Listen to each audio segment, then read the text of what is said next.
Hello viewers, তো আপনারা যারা আমার মতো গুগল ক্রোম ইউজ করেন তারা কিন্তু গুগল ক্রোমের এই 5টা সেটিংস দেখে নিন, তাহলে গুগল ক্রোম ইউজ কিন্তু আরও সহজ হয়ে যাবে এবং আপনারা গুগল ক্রোমের একজন প্রো ইউজার হতে পারবেন।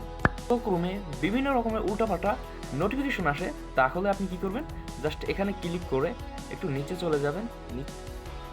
সো এখানে সেটিংস অপশনে চলে যাবেন। সেটিং অপশনে গিয়ে একটু নিচে চলে আসবেন। একটু নিচে আসলে আপনি এখানে দেখতে পারবেন যে এই যে নোটিফিকেশন অপশনের উপর ক্লিক করবেন। নোটিফিকেশন অপশনের উপর ক্লিক করার পর এখানে দেখুন আমার কিন্তু নোটিফিকেশন অফ করা। সো আপনারা এরকম যদি অন করা থাকে তাহলে আপনারাও জাস্ট এখানে অফ করে দিবেন। অফ করে দিলে গুগল ক্রোমে যত রকমের উল্টাপাল্টা নোটিফিকেশন আসে একটা নোটিফিকেশন আর আপনার ফোনে যাবে না। নাম্বার 2, আপনি যদি দেখেন গুগল ক্রোম আপনার প্রচুর জায়গা দখল করে নিচ্ছে, তাহলে জায়গা বলতে আমি মেমোরির স্পেস বলছি। সো মেমোরির স্পেস যদি প্রচুর দখল করে নিচ্ছে তাহলে সাইড সেটিংসের উপর ক্লিক করবেন। এখানে ক্লিক করে একবার নিচে চলে আসবেন। এখানে নিচে এসে এখানে দেখুন ডাটা স্টোর, এটার উপর ক্লিক করবেন।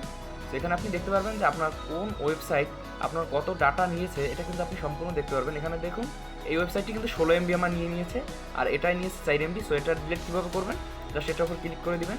ক্লিক করে একটু নিচে আসবেন। নিচে আসার পর এখানে ডিলেট অ্যান্ড রিস্টার্ট পারমিশন দিলে সকল পারমিশন চলে যাবে। আপনি জাস্ট এখানে 4 MB স্টোর ডিলেট, এটার উপর ক্লিক করে দিবেন।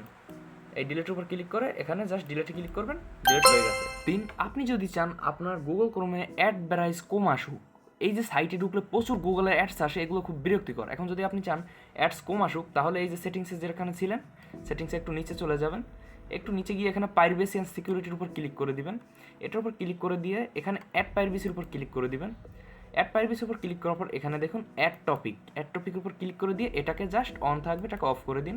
অফ করে দিয়ে এখান থেকে বেরিয়ে যান, দেখবেন আপনার প্রচুর অ্যাড কমে গেছে। আগে যতটা অ্যাড দিত অত কিন্তু অ্যাড দেখাবে না, এখন প্রচুর অ্যাডস কমে যাবে। এরকম ইন্টারেস্টিং ভিডিও পেতে অবশ্যই চ্যানেলটিকে সাবস্ক্রাইব করবেন, ভিডিওটা একটা লাইক করবেন এবং কমেন্টে জানাবেন যে ভিডিওটা কেমন হলো, বা আপনার যদি কোনো রিকোয়েস্ট থাকে ভিডিওর তাহলে জানাতে পারেন।